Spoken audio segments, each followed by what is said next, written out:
Ugh. Jared Polin, Fro Knows Photo.com. And this is my original rocking chair from when I was a kid. And it's symbolic of the beginning stages of your photographic career. You are at the beginning stages of your photographic career now. You have a digital SLR. You have some lenses. You have some accessories. What is your plan? Your 1 year, your 2 year, your 5 year plan? I'm going to help you lay that out right now, because if you stick to this plan, in a couple of years you will have some amazing equipment and you will be on the right path to continue your photographic career. You're starting off, we'll just say, with a lower end digital SLR, Nikon, Canon.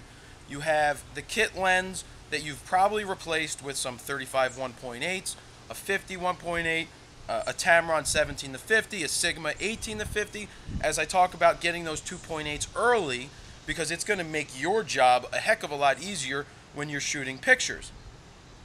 Because we know that 2.8s are letting more light in. So that's a piece of your journey. You started off with a kit lens. Now you're journeying to getting better glass, because you know that better glass is going to equal better pictures.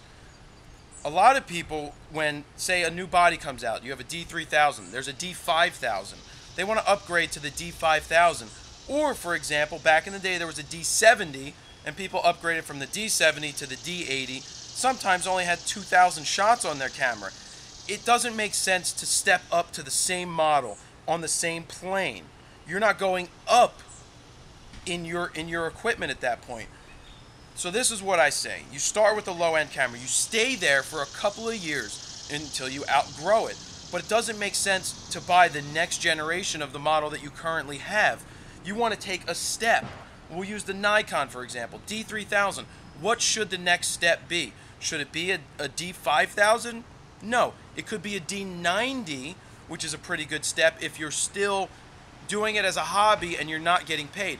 But if you go from a D3000 or a D5000 and you're starting to get paid and you're serious, then the next step is a D300S, because it's more of a pro body. You're now ready to use it. On a Canon end, if you have a Rebel, then you're looking at going to, say, a 50D, because that's more of a better progression, or maybe even a 7D, because that's a great progression.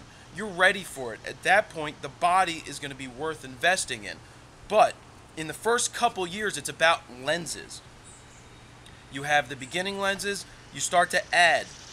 The first two that you should have beyond the 50 1.8s and the 35 1.8s is a wide angle zoom, like a 18 to 50, and then a 70 to 200, whether it's the Nikon version, the Sigma, the Tamron, or the Canon. Those lenses are going to work well with full frame cameras if you get to that. That's a whole nother video talking about DX or full frame. But you have to think of that. You don't want to put too much money into DX glass. But remember, when you're putting money into better glass, it's going to be saleable to somebody else coming up from behind. Yeah, behind, in your photographic sense. The glass, good glass, is always saleable. You'll always get just about as much as you put into it. You'll get out as much as you put into it, which is good, because it's going to retain its value, because somebody always wants fast glass. So you start with that 18 to 50. You move into that 70 to 200. Then you can add a macro if that's the type of work you're doing. A 70 to 200 is great for sports. It's great for action, but it's awesome for portraits. If you're doing portraits, indoors, outdoors, in the studio, family portraits, a longer lens is great for compressing the background. So those two lenses are going to take you for a long time. Then you get the macro lens. They're not too expensive. Then you can fill in their other fixed focal lengths, like an 85 1.4. You can look into a fisheye lens, ultra wide 12 to 24, or the 10 to 24 Nikon, or the 10 to 20 Canon. But again, you want to keep it fast. You want to keep to fast glass. The 1.4s, the 2.8s.